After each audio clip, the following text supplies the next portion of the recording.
باقی کے دوست جو یہاں پہ اپنی آراء رکھیں گے وہ بھی ملک کے حوالے سے بات کریں گے مختصراً، چونکہ میرے بعد بھی کچھ ساتھی ہیں جن کو بات کرنی ہے۔ مختصراً حالات کا جائزہ لیتے ہوئے ایک آخر میں ایک گزارش کر کے نکلوں گا آپ کے سامنے سے۔ حالات اگر آپ، میری نظر میں شاید میں غلط بھی ہو سکتا ہوں، ہندوستان کے جنوب کو، ساؤتھ انڈیا کو اگر باہر نکالے، بنگال کو اگر باہر نکالے، تو لگ بھگ یہ ملک اقلیتوں کے لیے، اور اقلیتوں میں بالخصوص مسلمانوں کے لیے، چونکہ وہ سب سے بڑی اقلیت ہے،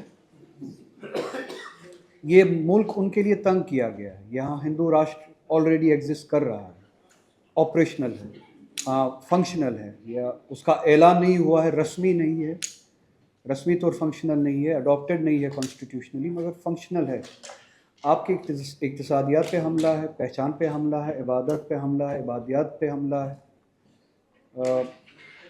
زندگی کا ہر وہ شعبہ جس سے زندگی کا یہ سلسلہ چلتا ہے، اور جس سے قومیں پروان چڑھتی ہے، اشخاص پروان چڑھتے ہیں، قوم تو اجتماعی لفظ ہے، انسان پروان چڑھتا ہے، وہ سارے معاملات مسلمانوں کے لیے تنگ کیے گئے۔ حکومت میں اس وقت مسلمان کے لیے جگہ ہے ہی نہیں۔ پچھلے 10 سالوں سے، 11 سالوں سے مسلمان حکومت کے لیے اچھوت ہے، یعنی ان کو حکومت میں جگہ نہیں دی جا سکتی۔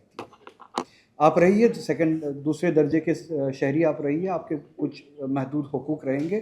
اگر آپ ان محدود حقوق میں راضی ہیں تو ٹھیک ہے، اگر آپ ان محدود حقوق میں راضی نہیں، اگر آپ بات کرتے ہیں اپنے حقوق کے بارے میں، آپ پہ لاٹھی برسائی جائے گی۔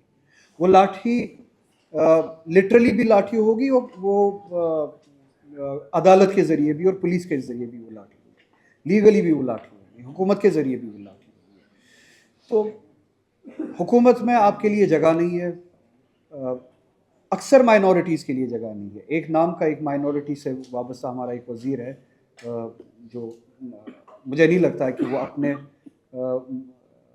جاب کے ساتھ، اپنے کام کے ساتھ، اپنی اس ذمہ داری کے ساتھ وہ انصاف کرتا ہے۔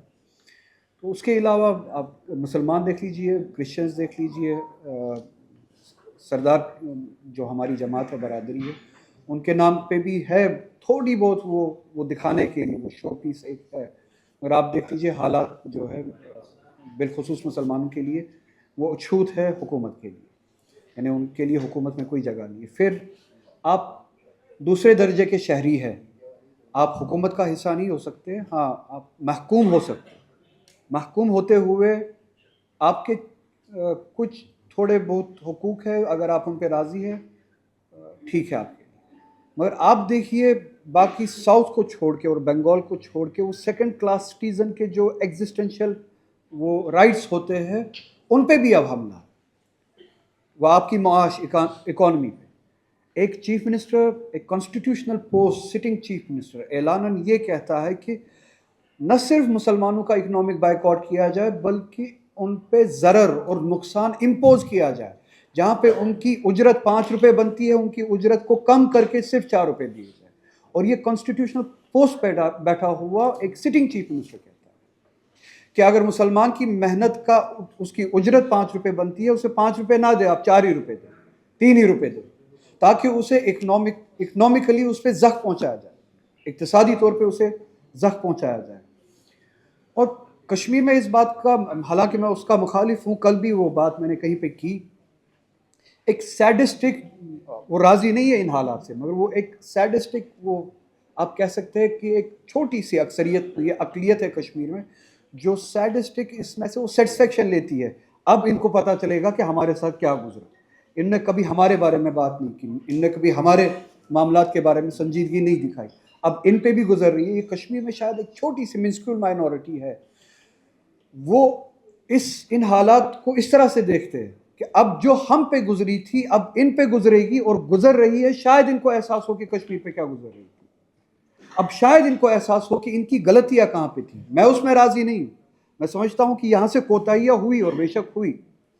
جو مائنورٹیز ہے، میجورٹی بھی، یہ ہندوستان ایک ووکل مائنورٹی کی میراث نہیں ہے، جاگیر نہیں ہے۔ یہ جو رائٹ ونگ ایکسٹریمسٹ میجورٹی میں جو دکھ رہے ہیں ہمیں، وہ ہندو میں بھی میجورٹی میں نہیں ہے, ہاں وہ ووکل ایک مائنورٹی ہے ہندو میں, بٹ جنہوں نے کنسولیڈیٹ کیا ہے اپنے فورس کو, ان کو چھوڑ کے ہم نہیں چاہتے کہ کسی کے ساتھ زیادتی ہو, چاہے وہ مسلمان ہو, چاہے وہ ہندو ہو, چاہے وہ کرسچن ہو, چاہے وہ سکھ ہو, چاہے وہ کوئی ہو. مگر آپ دیکھیے جو کشمیر پہ گزر رہی تھی وہ اب مسلمان کے ساتھ دوسرے علاقوں میں بھی گزرتی. آپ کو انتظامیات سے باہر کیا جا رہا ہے, ایڈمنسٹریشن سے باہر کیا گیا ہے, آپ کی اکانومی کو ہرٹ کیا جاتا ہے, آپ کی آئیڈینٹی کو اٹیک کیا جاتا ہے. آپ کی نہ صرف اکانومی کو برداشت نہیں کیا جائے گا, پہلے آپ کو حکومت میں برداشت نہیں کیا جائے گا, پھر اس کے بعد آپ کی اکانومی کو برداشت نہیں کیا جائے گا, اس کے بعد اگر صرف آپ اپنی آئیڈینٹی لیتے گھومیں, اکانومی ہے نہیں آپ کی, حکومت کے معاملات میں آپ کا عملہ دخل ہے نہیں, اب آپ کی آئیڈینٹی بچی ہے, اس آئیڈینٹی پہ بھی حملہ کیا جاتا ہے. چاہے وہ کشمیری 17 سال کا ایک نوجوان کیوں نہ ہو اتراکھنڈ میں, چاہے اخلاق نام کا بزرگ کیوں نہ ہو, چاہے وہ سنبل کیوں نہ ہو, چاہے اس طرح کی کتنی لنچنگز کیوں نہ ہو. یہ اکنامک لنچنگز نہیں, یہ آئیڈینٹی پہ لنچنگ ہے. اکنامی تو اس سے اوپر ہے, آپ کی اکنامی کو تباہ کر دیا گیا, اس کے بعد آتی ہے آپ کی آئیڈینٹی, اس کو بھی برداشت نہیں کیا جاتا. It is a functional right wing Nazi Hindutva society functioning. اس کے بعد آپ کا کیا بچتا ہے؟ آپ زیادہ سے زیادہ ہر جگہ سے مایوس ہو کے ایک جگہ پہ, اور جو کامل شیلٹر ہے, جو کامل وہ جگہ ہے جہاں سے نہ صرف آپ کو سکون ملتا ہے بلکہ ہمت بھی ملتی ہے, امید بھی ملتی ہے. آپ اپنے دین کی طرف مڑتے ہیں, آپ وہ ہمت پھر خداوند تعالیٰ کی بارگاہ میں ڈھونڈتے ہیں. آپ کے اس ادارے پہ بھی حملہ ہے, خداوند تعالیٰ کے بارگاہ پہ بھی حملہ ہے, جس حوالے سے آج یہاں پہ ذکر ہو رہا ہے. آپ کی آئیڈینٹی, آپ کی سٹیزنشپ دوسرے درجے کی سٹیزنشپ کی لیول پہ آپ کی اکانومی برداشت نہیں کی جائے گی, وہ بھی ختم کی جائے گی. اس کے بعد آپ کی بچتی ہے آئیڈینٹی, اس پہ بھی حملہ کیا جائے گا.